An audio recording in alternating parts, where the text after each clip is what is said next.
Good morning, students. This is Dr. Kamlesh Sharma, Associate Professor, RR College. Today we are going to discuss Compton effect. In 1923, Arthur H. Compton reported some results of his experiments of scattering of monochromatic hard X-rays from graphite. The experimental arrangement is shown in the figure. 1923 में Compton ने x ray scattering के प्रयोग में graphite block द्वारा scattered X-rays की wavelength का मापन किया और रिजल्ट्स प्रेजेंट किए। इस प्रयोग को चित्र में दिखाया गया है। ग्रेफाइट ब्लॉक से एक्सरेज के स्कैटर होने के बाद एक्सरेज को डिटेक्टर के द्वारा डिटेक्ट किया गया और उनका मापन किया गया। एक्सरे स्कैटरिंग के प्रयोग में जो रिजल्ट्स आए उन्हें यहाँ पर चित्र में दिखाया गया है। कॉम्पटन ने स्कैटर्ड रेडिएशन की इंटेंसिटी को वेवलेंथ के साथ प्लॉट किया है। डायग्राम से क्लियर है कि फाई इज इक्वल टू 0 पर, यानी इंसिडेंट रेडिएशन की डायरेक्शन में हमें सिर्फ एक ही वेवलेंथ मिलती है, जो कि इंसिडेंट रेडिएशन की वेवलेंथ है लैम्डा। लेकिन जैसे जैसे एंगल बढ़ाया जाता है हमें दो वेवलेंथ्स की रेडिएशंस मिलती हैं, लैम्डा और lambda prime. Lambda incident radiation की वेवलेंथ है। इसके साथ ही हमें एक वेवलेंथ की रेडिएशंस और मिलती हैं, जिन वेवलेंथ लैम्डा प्राइम लैम्डा से बड़ी होती है। इस प्रकार एक्सरे स्कैटरिंग में एक्सरे की वेवलेंथ से अधिक वेवलेंथ की स्कैटर्ड एक्सरे के पाए जाने की घटना को कॉम्पटन इफेक्ट कहते हैं। When monochromatic hard X-rays are scattered from free electrons of a target, then a part of the scattered radiation has a wavelength greater than the wavelength of the incident radiation, means frequency is less than the frequency of incident radiation. This phenomenon is called Compton effect. Failure of classical theory.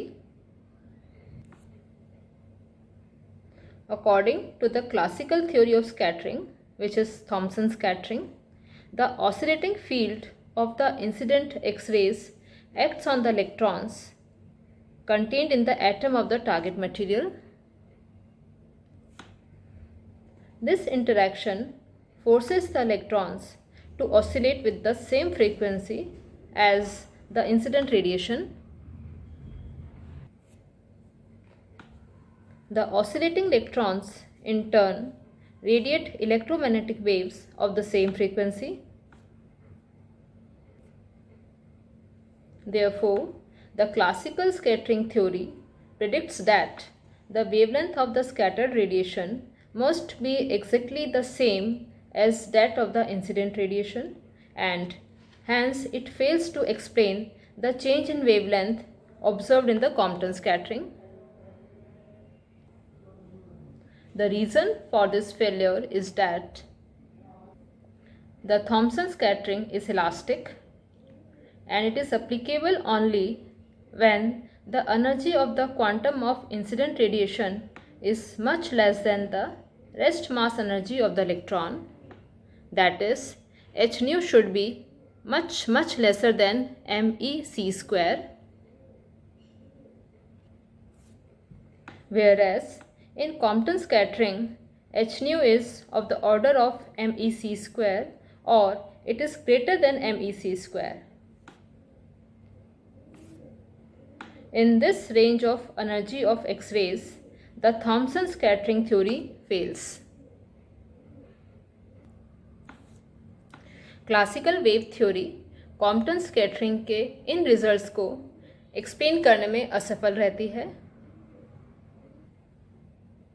क्योंकि classical wave theory के अनुसार जब X-rays किसी electron पर आपतित होती हैं तो वे सरल आवर्त कंपन करते हैं या ऑसिलेट करते हैं, और ये ऑसिलेटर्स उसी फ्रीक्वेंसी की इलेक्ट्रोमैग्नेटिक वेव्स रेडिएट करते हैं। इस प्रकार स्कैटर्ड एक्सरेज की वेवलेंथ इंसिडेंट एक्सरेज की वेवलेंथ के समान ही होनी चाहिए, जबकि कॉम्पटन स्कैटरिंग में स्कैटर्ड एक्सरेज की वेवलेंथ, जिसे हम लैम्डा प्राइम कहते हैं, वह इंसिडेंट वेवलेंथ लैम्डा से अधिक पाई जाती है। इस प्रकार हमने देखा कि classical wave theory Compton effect को समझाने में असफल रहती है। इंसिडेंट रेडिएशंस की वेवलेंथ से अधिक वेवलेंथ के रेडिएशंस के पाए जाने को कॉम्पटन ने एक्सप्लेन किया है। Compton's explanation. Compton suggested that the scattering of X-rays from electrons is a quantum phenomena. The X-rays are electromagnetic radiations consisting of quanta of energy. Therefore, a quantum carries with it a definite momentum. The quanta of radiations are received from definite directions and are scattered in definite directions. So, when an X-ray quantum is scattered, it spends all of its energy and momentum upon some particular electron. This electron in turn scatters the X-ray in some definite direction. Compton ने Compton effect की व्याख्या को quantum सिद्धांत से समझाया। Quantum ने कहा कि एक्सरेज क्वांटा ऑफ एनर्जी हैं। इसका अर्थ यह हुआ कि एक क्वांटा की डेफिनेट एनर्जी है और डेफिनेट मोमेंटम है। यह एक्सरे फोटॉन एक कण की तरह व्यवहार करता है और इलेक्ट्रॉन के साथ टक्कर में अपनी ऊर्जा का क्षय करता है। फोटॉन की जितनी ऊर्जा की हानि होती है, उतनी ही गतिज ऊर्जा इलेक्ट्रॉन को मिलती है। This change in direction of propagation results in the change in momentum of X-ray quantum, and it results in a recoil of scattering electron. Thus, the energy of scattered photon is less than the energy of primary quantum. The scattered photon has less energy and hence higher wavelength. चूँकि scattered radiations के photon की ऊर्जा कम होती है, इसलिए उनकी wavelength lambda prime lambda से ज़्यादा पाई जाती है। Quantum shift. The shift in the wavelength of scattered photon from the wavelength of incident photon is known as Compton shift.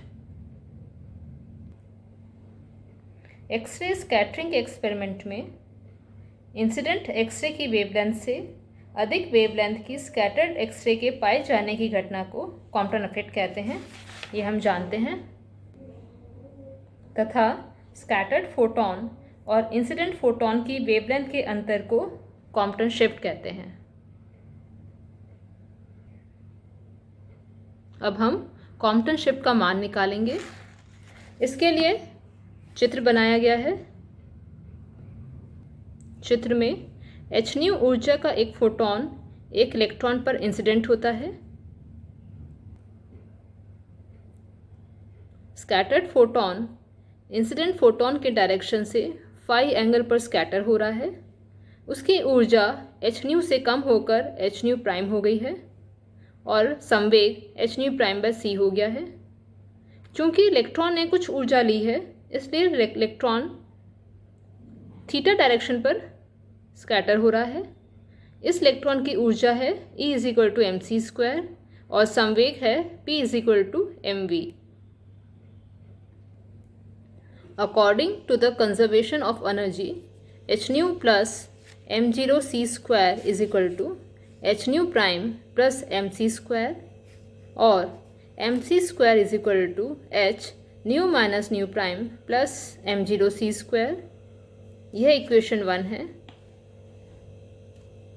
संवेग के संरक्षण का नियम लागू करने पर हमें दो एक्सप्रेशंस मिलते हैं।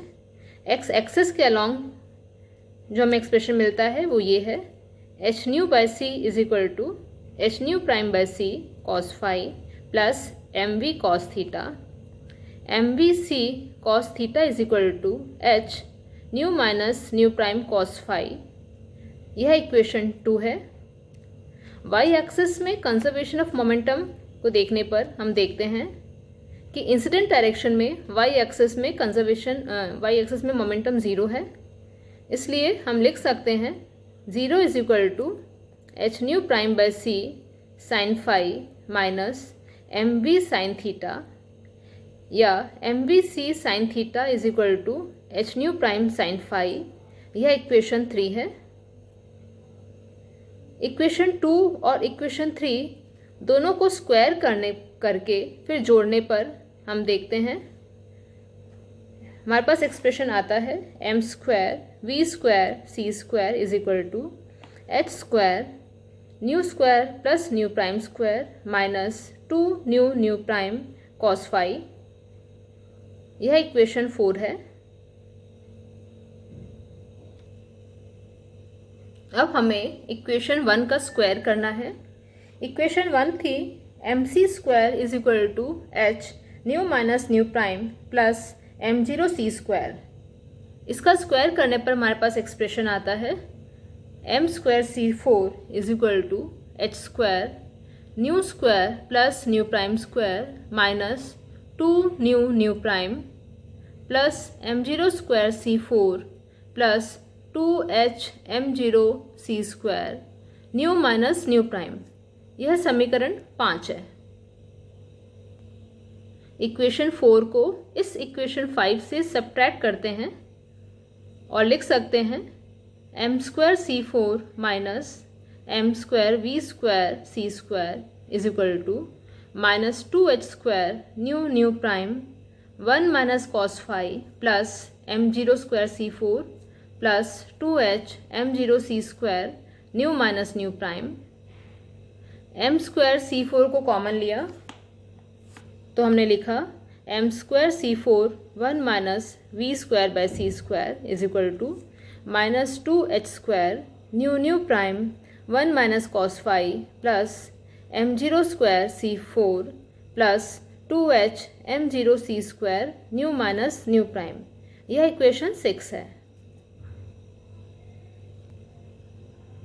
अब हम रिलेटिविस्टिक मास का एक्सप्रेशन काम में लेते हैं, जहाँ m को इस प्रकार लिखा जा सकता है m is equal to m0 upon 1 minus under root 1 minus v square by c square और m square 1 minus v square by c square is equal to m0 square. Equation 6 में यह मान रखने पर हमने लिखा m0 square C four is equal to minus 2h square nu nu prime 1 minus cos phi plus m0 square C four plus 2h m0 new minus nu prime c square.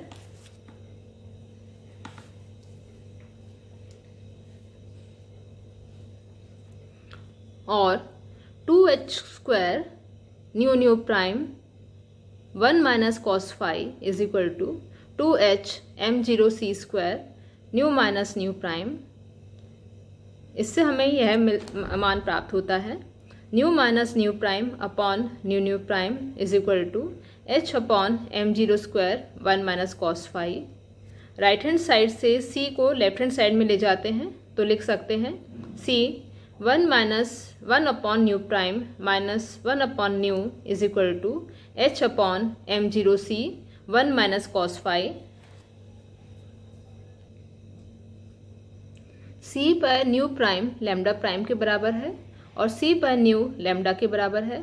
इनके मान यहाँ रखने पर लेफ्ट हैंड साइड में आता है lambda prime minus lambda. So lambda prime minus lambda is equal to h upon m0c 1 minus cos phi. यह lambda prime minus lambda यह कॉम्पटन शिफ्ट है। राइट हैंड साइड में h अपॉन m0c एक constant है और इसका dimension wavelength की होती है, इसलिए हम इसको लिख रहे हैं लैम्डा c। लैम्डा c का मतलब इसे हम कॉम्पटन वेवलेंथ कहते हैं। So lambda prime minus lambda is equal to lambda c 1 minus cos phi. Lambda c is equal to h upon m0c। यहाँ h, m0 और c के मान रखने पर लैम्डा c का मान निकलता है 0.0242 angstrom. Phi is equal to 0 पर लैम्डा प्राइम माइनस लैम्डा हो जाएगा is equal to lambda c 1 minus 1 which is equal to 0। इसका मतलब फाई इज इक्वल टू 0 पर लैम्डा प्राइम माइनस लैम्डा 0 होता है, अर्थात कॉम्पटन शिफ्ट 0 होती है। लेकिन phi is equal to 180 degree पर 1 minus cos phi maximum value होती है, क्योंकि कॉस फाई का मान -1 हो जाता है और 1 minus cos phi 1 plus 1 is equal to 2 हो जाता है। तो lambda c is equal to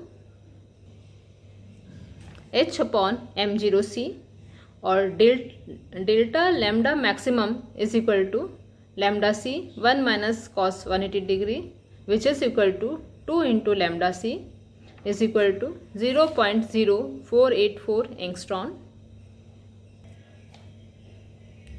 इस प्रकार हमने देखा कि कॉम्पटन शिफ्ट का अधिकतम मान 0.0484 एंगस्ट्रॉन होता है और यह phi is equal to 180 degree पर प्राप्त होता है। कॉम्पटन शिफ्ट के लिए निकाली गई equations lambda prime minus lambda is equal to h upon m0c 1 minus cos phi. यह इक्वेशन और इक्वेशन 8 कॉम्पटन इक्वेशंस कहलाती हैं।